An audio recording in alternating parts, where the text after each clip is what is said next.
Alors bonjour à tous, aujourd'hui nous continuons notre lecture de la chaîne d'or de saint Thomas d'Aquin. Et nous en sommes rendus au verset 23 maintenant, du chapitre 10 de l'évangile selon saint Matthieu, que je vais lire. Lorsqu'on vous poursuivra dans cette ville, fuyez dans une autre. En vérité, je vous le dis, vous n'aurez pas achevé de parcourir les villes d'Israël avant que le Fils de l'homme ne soit venu. Alors, toujours un rappel, souvent donné par saint Jean Chrysostome, après avoir prédit à ses apôtres les épreuves terribles qui devaient leur arriver après son crucifixion, sa résurrection et son ascension, il ramène leurs pensées sur des considérations moins sévères. Il ne leur fait pas un devoir d'affronter audacieusement la persécution, mais leur ordonne même de la fuir. Lorsqu'ils vous persécuteront, fuyez. Le Sauveur use à leur égard de cette condescendance parce qu'ils étaient nouvellement convertis. Saint Jérôme, lui, nous dit qu'il faut rapporter ces paroles au temps où il envoyait les apôtres prêcher l'Évangile en leur disant « N'allez pas dans la voie des gentils », c'est-à-dire qu'ils ne doivent pas craindre la persécution, mais l'éviter.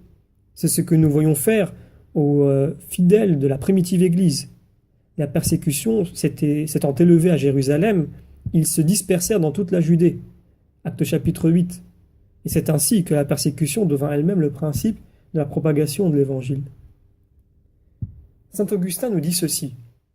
Si le Sauveur leur ordonne de fuir, et si lui-même le premier leur en a donné l'exemple, ce n'est point par impuissance de défendre ses disciples, mais c'est pour enseigner à la faiblesse de l'homme à ne pas tenter Dieu, quand il est en son pouvoir de fuir le danger qu'il doit éviter. Il aurait pu leur conseiller de mettre fin à leur jour pour ne pas tomber entre les mains des persécuteurs. Or, puisqu'il n'a donné ni l'ordre ni le conseil de sortir ainsi de cette vie à ceux qu'il a promis de recevoir dans les demeures éternelles qu'il est allé leur préparer, quels que soient les exemples qui puissent nous opposer, les nations qui ne connaissent pas Dieu, il est évident que se donner la mort est un crime pour ceux qui croient en un seul et vrai Dieu. Saint Jean Chrysostome rajoute « Les apôtres pouvaient lui objecter, mais que ferons-nous si, après avoir fui la persécution qui nous menace, on nous chasse encore de la contrée que nous aurons choisie ?» Le Seigneur bannit cette crainte de leur cœur en ajoutant « Je vous le dis en vérité, vous n'aurez pas achevé toutes les demeures d'Israël jusqu'à ce que vienne le Fils de l'homme. C'est-à-dire, en parcourant la Palestine, vous ne devancerez pas le temps où je dois venir vous chercher et vous prendre avec moi. » Ou bien, nous dit Raban, il leur prédit qu'ils ne convertiront pas à la foi par leur prédication toutes les villes d'Israël avant la résurrection du Sauveur et aussi avant qu'ils aient reçu le pouvoir de prêcher l'Évangile par toute la terre. Ou bien encore, nous dit saint Hilaire, il leur conseille de fuir d'une ville dans une autre, parce que la prédication de l'Évangile, repoussée par la Judée, s'est fait entendre dans la Grèce. Elle s'est ensuite répandue dans toutes les villes de cette contrée par les persécutions multipliées des apôtres, et de là elle s'est fixée pour y demeurer dans l'universalité des nations. Mais le Seigneur, voulant montrer que si les nations seraient amenées à la foi par la prédication des apôtres, les restes d'Israël ne devraient leur conversion qu'à son avènement, il ajoute « Vous n'achèverez pas toutes les villes », c'est-à-dire qu'après la plénitude des nations, ce qui restera d'Israël pour consommer le nombre des saints sera réuni à l'Église par l'éclat du dernier avènement de Jésus-Christ.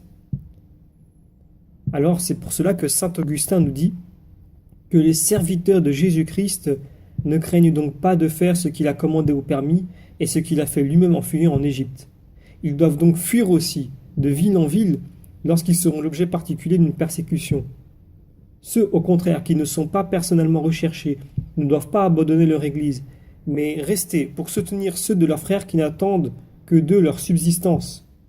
Mais lorsque le danger devient général et qu'il menace également les évêques, les clercs et les fidèles, que ceux qui doivent aux autres le secours de leur ministère n'abandonnent pas les fidèles qui ont droit de le réclamer ou qu'ils fuient tous ensemble dans des lieux sûrs.